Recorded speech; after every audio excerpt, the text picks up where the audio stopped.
Hello friends, welcome back to my channel. मैं हूं आपकी फ्रेंड वर्षा। आज की इस वीडियो में हम बात करेंगे यहाँ पे बीएड एंट्रेंस एग्जाम के डे 8 की, यानी कि ये हमारी 8th क्लास है।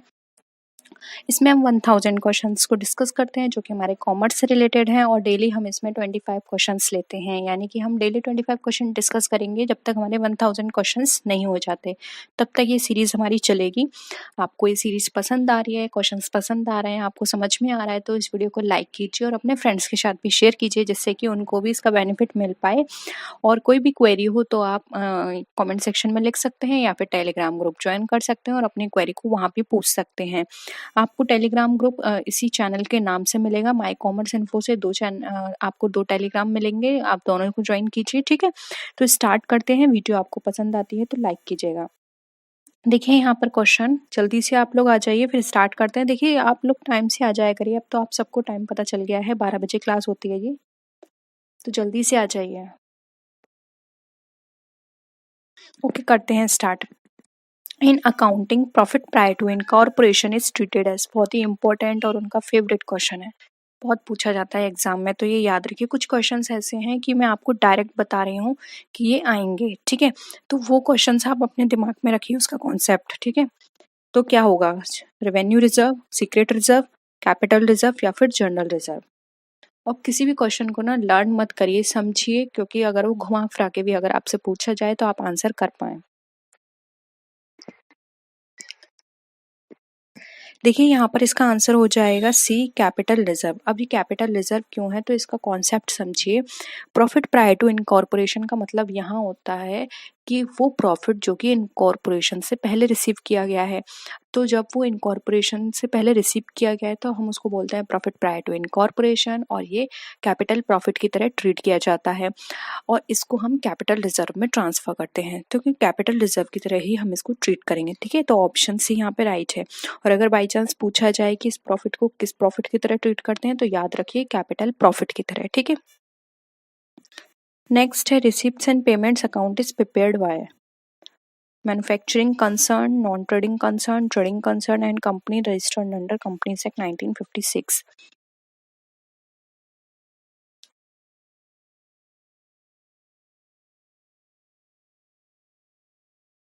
ये भी बहुत पूछा जाता है क्वेश्चन, सिंपल है। नॉन ट्रेडिंग कंपनी बनाती हैं, इसलिए ऑप्शन बी हमारा राइट आंसर होगा, ठीक है। नेक्स्ट है ओनर्स इक्विटी स्टैंड्स फॉर। अब ओनर्स इक्विटी का मतलब क्या है? फिक्स असेट्स में अगर हम फिक्स्ड लाइबिलिटीज माइनस करें, या फिर फिक्स असेट्स में करंट लाइबिलिटीज, करंट असेट्स में फिक्स्ड लाइबिलिटीज, या फिर total assets minus total outside liabilities, बताइए।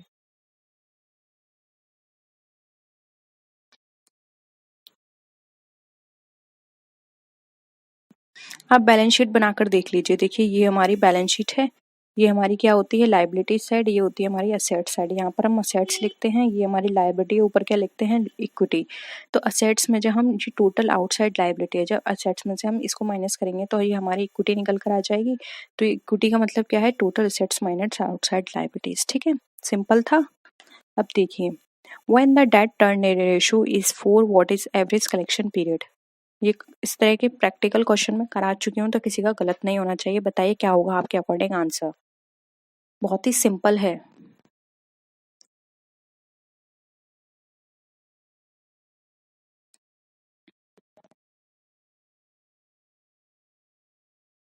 जल्दी से आंसर करिए, और वीडियो को लाइक भी कर दीजिए, और आप जिस भी ग्रुप में आपके और फ्रेंड्स हैं वहां इसको शेयर कर दीजिए।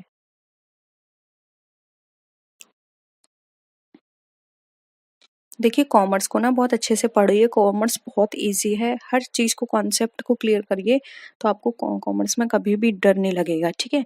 तो देखिए स्टार्टिंग से इस क्वेश्चन को करते हैं। पहले आपको डेट टर्नओवर रेशियो का फॉर्मूला पता होना चाहिए। इसका फॉर्मूला क्या होता है? देखिए डेट टर्नओवर रेशियो मैंने शॉर्ट में लिख दिया है। इसका फॉर्मूला होगा net credit sale upon average trade receivable, ठीक है।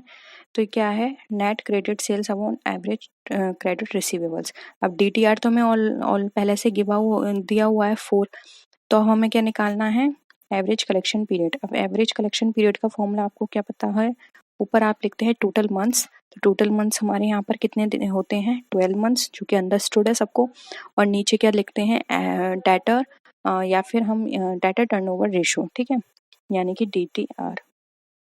तो अब 12 में 4 का कर दीजिए, सिंपल है, 3 आंसर आ गया, 3 मंथ्स, ठीक है, सिंपल था।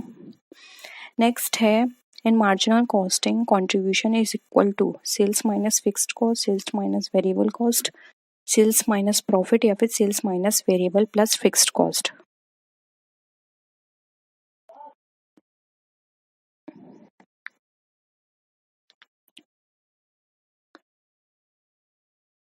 बताइए।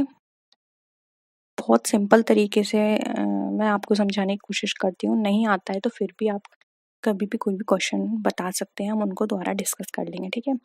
तो देखिए, मार्जिनल कॉस्टिंग की बात करें तो मार्जिनल कॉस्टिंग का मैं जो जब हम निकालते हैं तो कंट्रीब्यूशन हमारी हमेशा सेल्स माइनस वेरिएबल कॉस्ट होनी चाहिए, ठीक है। तो ऑप्शन सी यहाँ पे हमारा बी, ऑप्शन बी हमारा यहाँ पे करेक्ट हो जाएगा। नेक्स्ट है, the funds available with a company after paying all claims including tax and dividend is called new profit, net operating profit, capital profit, या फिर रिटेन्ड अर्निंग। देखिए, आफ्टर पेइंग बात कर रहे हैं, after paying all claims including tax and dividends.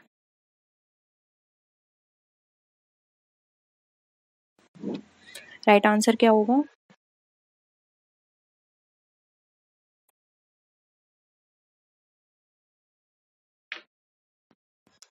Right answer हो जाएगा D, जो कि है रिटेन्ड अर्निंग।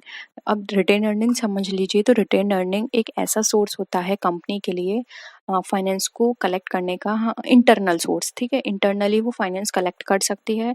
हम इसको सेल्फ फाइनेंसिंग भी बोल सकते हैं और फ्लोइंग बैक ऑफ प्रॉफिट भी बोल सकते हैं, ठीक है। तो यहाँ पर अगर आपको ऑप्शन में इंटरनल फाइनेंसिंग, सेल्फ फाइनेंसिंग या फिर फ्लोइंग बैक ऑफ प्रॉफिट मिले तो आप उसको भी टिक कर सकते हैं। नेक्स्ट है, when average cost is declining. अब एवरेज कॉस्ट डिक्लाइनिंग होगी तो मार्जिनल कॉस्ट का जो कर्व है वो कैसे होगा, must be declining, must be above average cost, must be below average cost, या फिर मस्ट बी राइजिंग। बताइए, एवरेज कॉस्ट और मार्जिनल कॉस्ट में क्या रिलेशन होता है।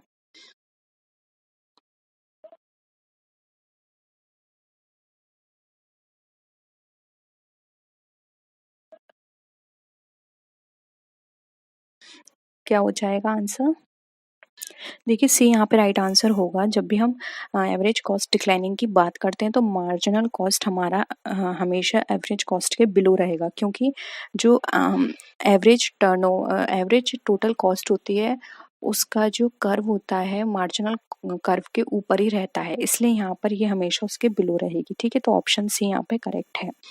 नेक्स्ट है, the main objective of accounting standard is. अब अकाउंटिंग स्टैंडर्ड का मेन पर्पस क्या था, क्यों लाया गया ये accounting standard, to prepare the accounting reports which is easily understood by common man, या फिर to comply with the legal formalities. Third है हमारा, to harmonise the diversified accounting practices. Fourth है हमारा, to comply with the requirements of the international accounting standards.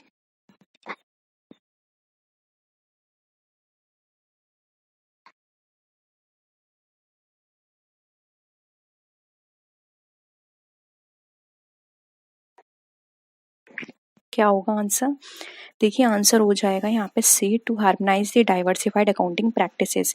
देखिए हर जगह बहुत सारे रूल्स हैं, हर जगह हर कंपनी के अकॉर्डिंग, कभी ऐसा नहीं हो कि कोई कंपनी कुछ और फॉलो करे या कोई इंस्टीट्यूशन कुछ और फॉलो करे, तो इस वजह से सिर्फ एक अकाउंटिंग स्टैंडर्ड ये बनाया गया है जिससे कि जितने भी रूल्स एंड रेगुलेशंस हैं उनमें क्या रहे, हार्मनी रहे, ठीक है। यानी कि सारे रूल सबके लिए सेम रहे, ये बनाने का इनका मेन पर्पस था, इसलिए ऑप्शन सी हमारा राइट आंसर हो जाएगा। नेक्स्ट है, income and expenditure account of non profit organisation is a real account, nominal account, personal account, या फिर रिप्रेजेंटेटिव अकाउंट।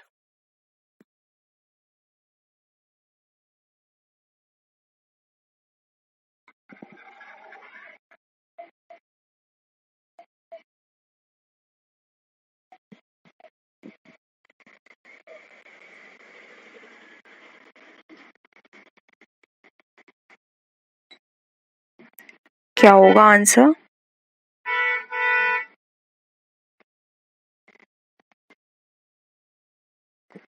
आंसर हो जाएगा बी, नॉमिनल अकाउंट, क्योंकि हमारे जितनी भी इनकम्स एंड एक्सपेंडिचर्स होती हैं वो हमारी नॉमिनल अकाउंट में कंसिडर की जाती हैं, ठीक है।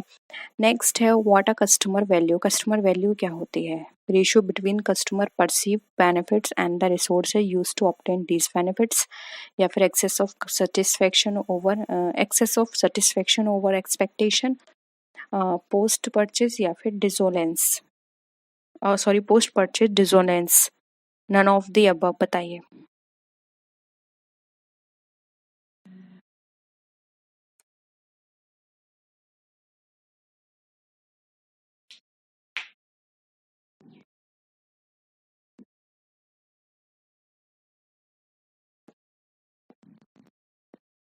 क्या हो जाएगा? Option A, ratio between the customer perceive benefits and the resources use to obtain these benefits, ठीक है। ये हमारा कस्टमर वैल्यू कहलाता है, जिसमें कि जो भी हमारे कस्टमर्स हैं उनको जो भी लाभ या लाभ से जो भी प्राप्त हो रहा है उसको वो उपभोग करें, जो भी उनको संसाधन मिले गए हैं उसके बीच में, ठीक है।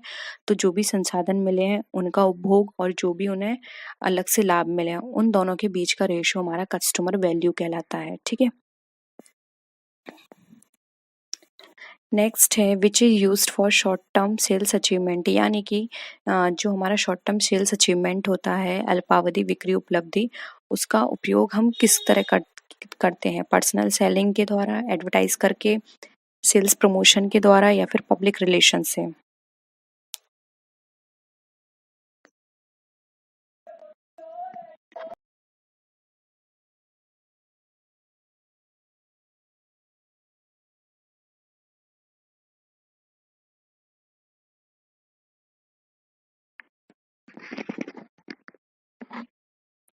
क्या होगा इसका आंसर? देखिए, इसका जो राइट आंसर होगा वो होगा सी, ये सेल्स प्रमोशन का पार्ट होता है, ठीक है। शॉर्ट टर्म सेल्स अचीव करना के लिए हम सेल प्रमोट करते हैं अपनी, ठीक है। नेक्स्ट है who do buy more, complain less, spread positive word of mouth, ensure a large customer base and repeat business, यानी कि कौन अधिक खरीदता है और शिकायतें जो हैं उसकी कम होती हैं, और वो हमेशा पॉजिटिव बातें फैलाता है प्रोडक्ट के बारे में, और इससे लार्ज कस्टमर बेस जो है वो हमारा बनता है, और अपने बिजनेस को बार बार रिपीट करता है। सेटिस्फाइड कस्टमर होता है, डिलाइटेड कस्टमर होता है, इंडस्ट्रियल कस्टमर होता है, या फिर नन ऑफ द अबव।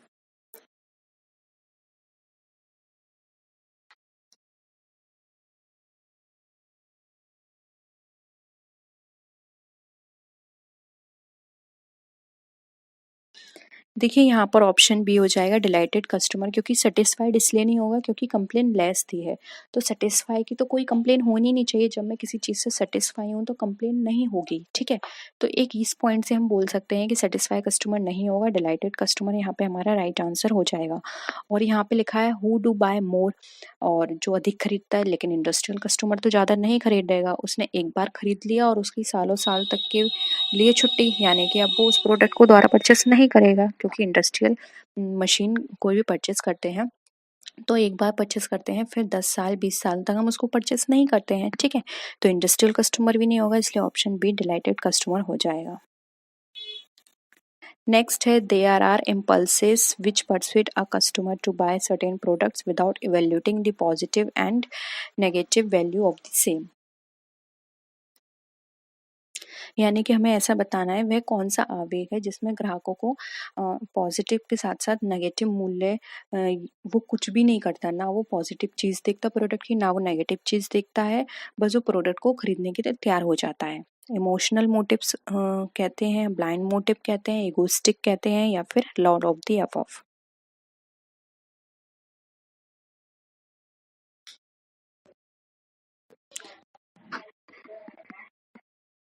क्या हो जाएगा answer? D, all of the above. अब देखिए क्यों। देखिए, इमोशनल में क्या होता है, अगर कोई पर्सन किसी प्रोडक्ट से इमोशनली अटैच है। हो सकता है कि उसकी फैमिली में कोई ऐसा मेंबर था जो उस प्रोडक्ट को बहुत ज़्यादा यूज़ करता था, तो एक ये इमोशनल कनेक्शन है। या फिर हो सकता है उसका कोई आइडियल है, वो उस प्रोडक्ट को यूज़ करता है, इसलिए वो उस प्रोडक्ट को यूज़ कर रहा है। ठीक है, तो मतलब हमारे इमोशंस जुड़े हुए हैं उस प्रोडक्ट से, या फिर हम शुरू से वही प्रोडक्ट खरीदते आ रहे थे, अब उसमें कोई भी कमी है, नेगेटिव है, पॉजिटिव है, क्या उसकी स्ट्रेटजी है, कौन से एथिक्स को फॉलो कर रहा है, ये सब हम कुछ नहीं देख रहे। फिर है ब्लाइंड मोटिव। ब्लाइंड मोटिव होता है बस हमने किसी ने कहा और हमने उस पर विश्वास कर लिया। अब उस प्रोडक्ट के बारे में हमने खुद कोई छानबीन नहीं करी, बस किसी फ्रेंड ने या किसी रिलेटिव ने कह दिया नहीं ये प्रोडक्ट बहुत अच्छा है, उसने कहा और हमने मान लिया, ये होता है ब्लाइंड मोटिव्स। या फिर खुद कंपनी ने ही हमसे कहा कि हमारे प्रोडक्ट में ये फैसिलिटी हैं या फिर ये फीचर्स हैं, और हमने ब्लाइंडली उस पर विश्वास कर लिया।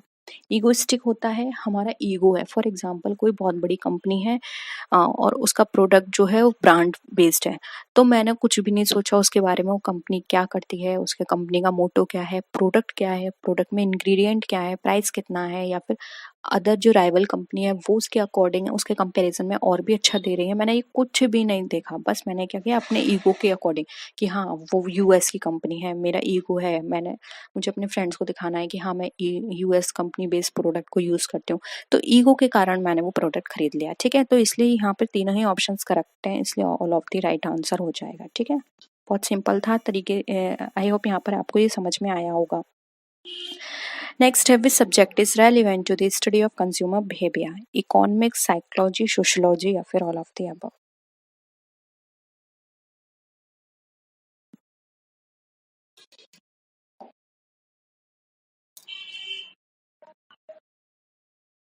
देखिए राइट आंसर हो जाएगा डी, इकोनॉमिक्स में हम कंजम्पशन प्रोडक्शन इनकी बात करते हैं, डिमांड सप्लाई की बात करते हैं। साइकोलॉजी में हम माइंड की बात करते हैं कि एक कस्टमर किस तरह से सोचता है किसी प्रोडक्ट के बारे में। सोशियोलॉजी में हम सोसाइटी के बारे में देखते हैं कि एक सोसाइटी के लिए कैसा प्रोडक्ट होना चाहिए। तो कंज्यूमर बिहेवियर ओवरऑल हमारा इन तीनों में ही कवर किया जाएगा। ठीक है, नेक्स्ट है find an correct statement. Customer attitudes can be summarized an evaluation of an object. Attitudes are learned. Attitudes are synonymous with behavior. Attitudes है motivational qualities। बताइए कौन सा स्टेटमेंट हमें इसमें लगता है कि जो कि करेक्ट है।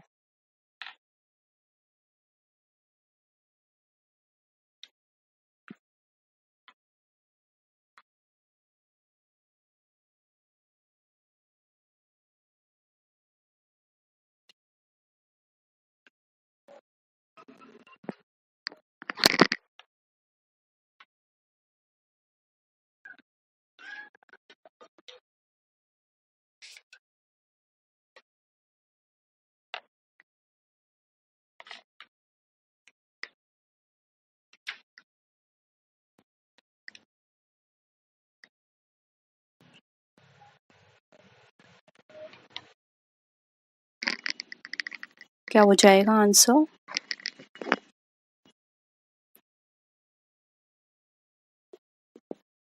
इसका आंसर होगा C, attitudes are synonymous with behaviour. यानी कि जो हमारा है या हमारा सोचने का तरीका है किसी प्रोडक्ट को लेकर या बिहेवियर है वो हमारा चेंज होता रहता है। कस्टमर का एटीट्यूड सिनोनिमस है, कभी भी चेंज हो सकता है। वैसा नहीं है कि मैं किसी प्रोडक्ट को यूज़ कर रही हूँ तो हमेशा करती रहूँगी। हो सकता है आगे जाके मेरा उस प्रोडक्ट के लिए मन बदल जाए, या फिर हो सकता है मुझे तो कभी और आगे जाके कोई और प्रोडक्ट पसंद आ जाए। इसलिए मेरा एटीट्यूड बिहेवियर क्या है, हमेशा मेरा चेंज होता रहता है, सिनोनिमस है। ठीक है, who is considered father of scientific management. बताने की जरूरत नहीं है, डायरेक्ट इसका आंसर करिए, बहुत पूछा जाता है, आप सबको ही पता होगा। Father of scientific management is F W. Taylor. ठीक है, नेक्स्ट क्वेश्चन है who did give the concept of hierarchy of needs. Again very simple है, डायरेक्ट आंसर करते हैं, ए.एच. मैस्लो। ठीक है, नेक्स्ट है induction of employees relates to. अब जो इंडक्शन है वो किसमें कंसिडर किया जाता है, organisational awareness, training programme, introduction, या फिर असाइनमेंट ऑफ ड्यूटीज।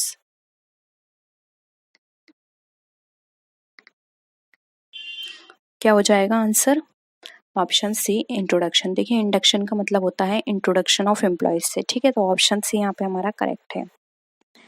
नेक्स्ट है kinked demand curve is relates to monopoly, discriminating monopoly, oligopoly, या फिर perfect competition. Kinked demand curve बहुत पूछा जाता है, अगेन इम्पॉर्टेंट है तो याद रखिए।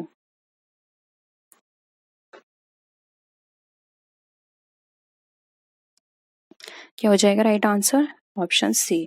ओलिगोपॉली में किंग डिमांड कब पाया जाता है, और ये समझ लीजिए ओलिगोपॉली क्या होती है। तो देखिए ओलिगोपॉली में क्या होता है, स्मॉल नंबर ऑफ फर्म्स होती हैं और इसमें जो एंट्री और एग्जिट होती है वो बैरियर होता है, यानी आपको यहाँ पे एंट्री बहुत मुश्किल, एंट्री का बैरियर है, और अगर एंट्री हो जाती है तो आपको एग्जिट करने में बहुत प्रॉब्लम है, ठीक है। और प्रोडक्ट की बात करें तो इसमें आपको होमोजीनियस और डिफरेंशियल दोनों तरह के प्रोडक्ट मिलेंगे, ठीक है। नेक्स्ट आते हैं, who is not associated with HRM।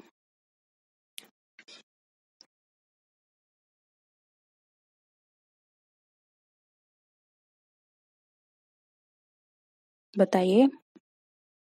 Michel J जूसियस, डेलियोडरी, एडवोइन B फ्लिप्पो, या फिर केके डेविड।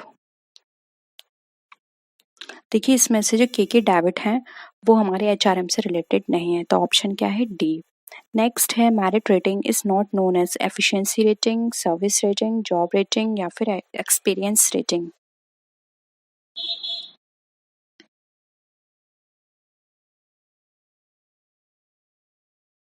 क्या हो जाएगा आंसर?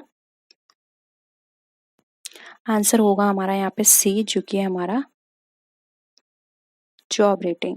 क्योंकि देखिए मेरिट रेटिंग हम एफिशिएंसी को देखकर करते हैं, सर्विस को देखकर करते हैं और एक्सपीरियंस को, लेकिन जॉब रेटिंग नहीं की जाती मेरिट रेटिंग के अंदर, ठीक है। जॉब रेटिंग में बहुत सारी चीज़ें और कंसिडर करते हैं, ठीक है, ओवरऑल।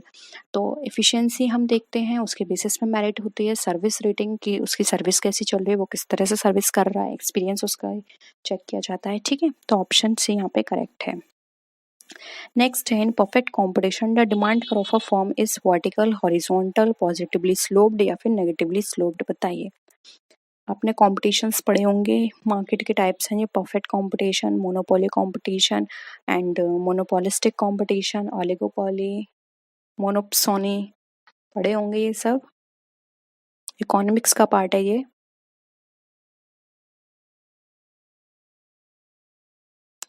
क्या हो जाएगा? Option B horizontal. आप इसका कर्व देखिए, इसका कर्व कैसा होता है, ये रहा, ये हमारा क्या है, डिमांड कर्व है। अब ये हॉरिजॉन्टल क्यों होता है तो ये भी समझ लीजिए, क्योंकि इसको हॉरिजॉन्टल होने का एक कारण यह है कि इसमें सेलर जो होता है प्राइस टेकर होता है, और ये एज्यूम किया, ये सोचा जाता है कि जो भी प्राइस यहाँ पे रिसीव करेगा वो प्राइस, वो एवरी यूनिट जितनी भी सेल करेगा सब पर सेम रहेंगे, क्योंकि क्या है, ये प्राइस टेकर है, प्राइस मेकर नहीं है। कस्टमर यहाँ पे प्राइस मेकर होता है, ठीक है। तो ऑप्शन क्या हो जाएगा यहाँ पे? Option B. नेक्स्ट है, which one is not non financial incentive, additional bonus of minimum wasteful expenditure, permanent job, participatory decision making, या फिर रिकॉग्निशन ऑफ इंडिविजुअलिटी।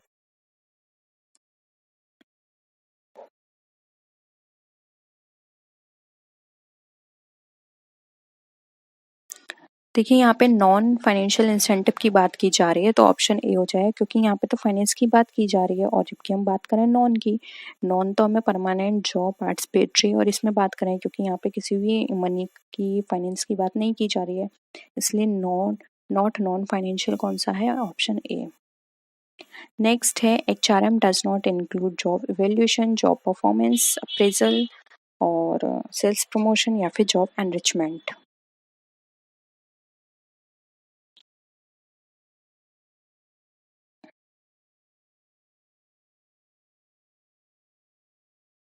क्या हो जाएगा आंसर?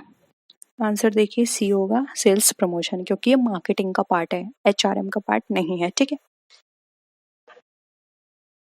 नेक्स्ट है, which one of the following is not a benefit of privatisation. बताइए। Encourage entrepreneurship, concentration of economic power, better management of enterprise, या फिर freedom from bureaucracy. Not पूछा है, नॉट अ बेनिफिट।